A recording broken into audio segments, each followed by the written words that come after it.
और यदि श्री हरि के हाथों मारा गया तो वैकुंठ प्राप्त करूंगा। इसीलिए मैं मृग का भेद धारण करता हूँ।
किस तरह से वन की छटा का आनंद उठा रहा है, मानो जीवन की आसारता को भूलते जा रहा है।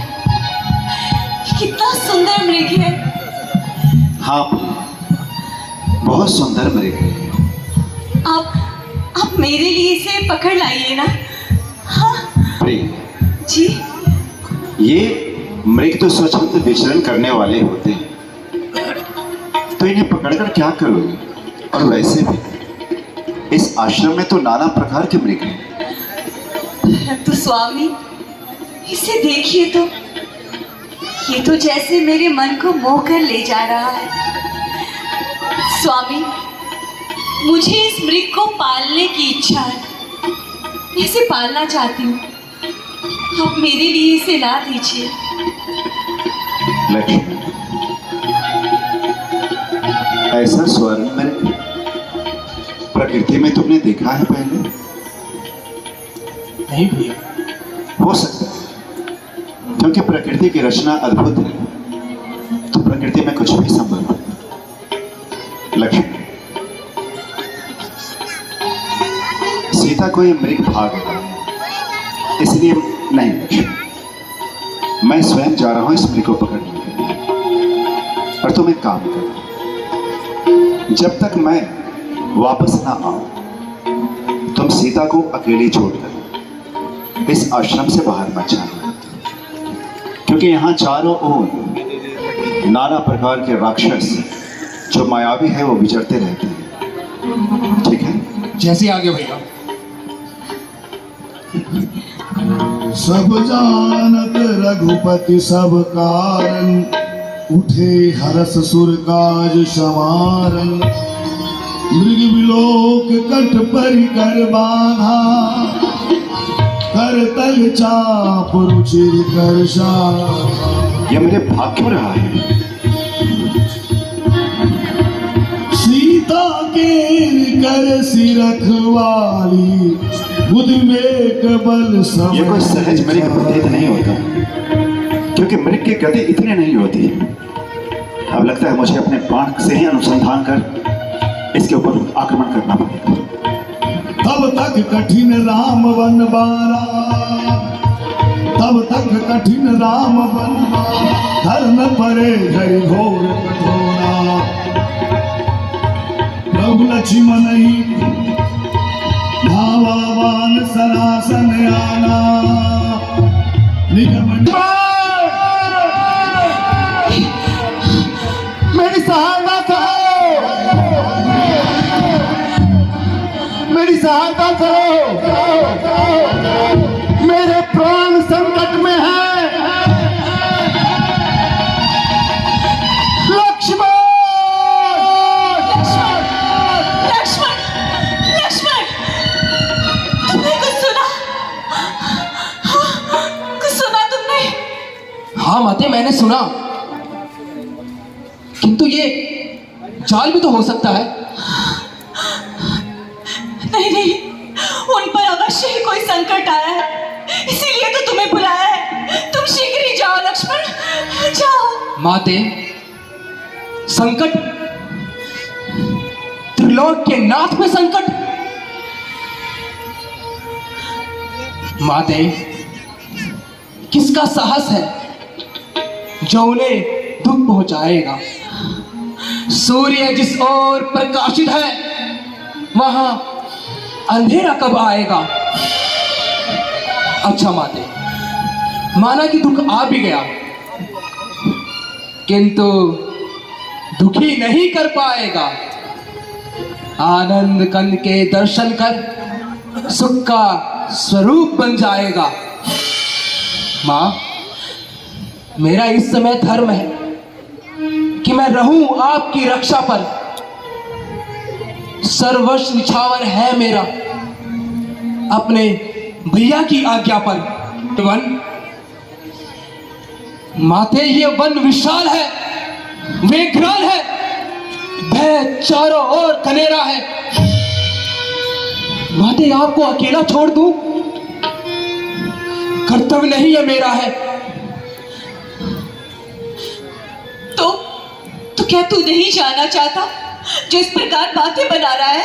हाँ? नहीं नहीं माते, जाना चाहता हूं, किंतु भैया की आज्ञा से लाचार हूं। आप धीरज रखें। ये राक्षसों का चाल है जो क्षण में रूप बदलते हैं। माते, चिंता ना कीजिए, भैया सही सलामत है। माताएं, लक्ष्मण, तुम समझ नहीं रहे हो। मेरी दाहिनी आंख फड़क रही है, आंखों के सामने बिजली सी तड़क रही है। शगुन अच्छे नहीं है, तुम जाओ लक्ष्मण। पर माते, आपको अकेला छोड़कर मैं तुम्हें आज्ञा देती हूँ कि तुम इसी क्षण पंचवटी छोड़कर दिक वाली दिशा में जाओ। किंतु आपको कुछ हो गया तो? कुछ नहीं होगा मुझे, तुम जाओ। क्षमा माते, क्षमा। ये ढीठ लक्ष्मण आज आपकी आज्ञा का उल्लंघन कर रहा है। क्षमा।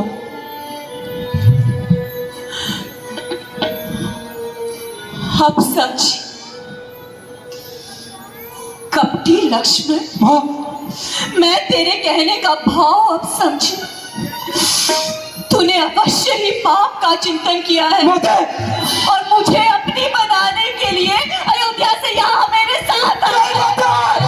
परंतु याद रख, सच्चे को झूठ करना कोई खेल नहीं, सदियों का धर्म हरना कोई खेल नहीं।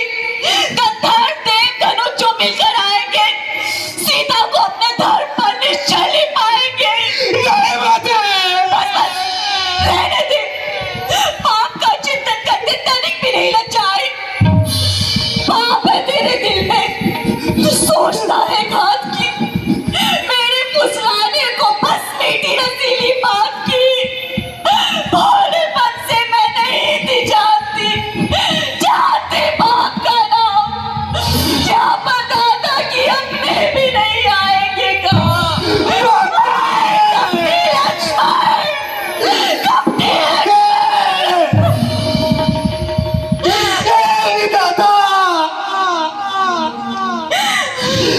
दादा, क्या सुन रहा हूं मैं? किस पाप का भागी बन रहा हूं मैं? भैया की आज्ञा से माते आपकी रक्षा कर रहा हूं। श्री राम के चरणों की सौगंध है मां, मेरे स्वप्न में भी ऐसे गाल ना दे। मां, मेरे सीने से ये प्राण निकल जाए यदि ऐसा चिंतन करूं। मां, मां के फूट जाए मैं यदि। मां, यदि आप चाहते हैं तो ठीक है।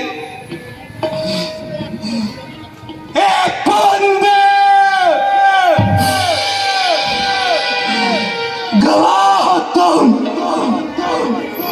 एक पक्षी गणों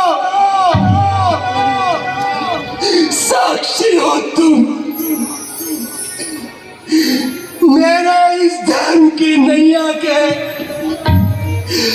सूर्यदेव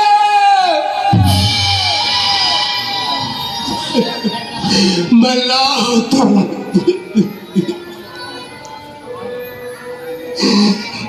आज्ञा पालन करता हूं, बस कितना है संतोष मुझे। रघुराई अगर बुलाना दे तो क्या देना निर्दोष मुझे, क्या देना निर्दोष मुझे।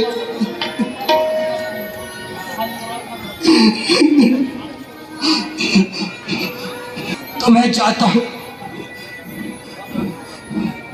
तुम सावधान होकर रहना। हेलो हेलो हेलो, आज्ञा के भीतर ये दास रहा, तुम इस रेखा के भीतर रहना। शोभित भैया की सभी लेवल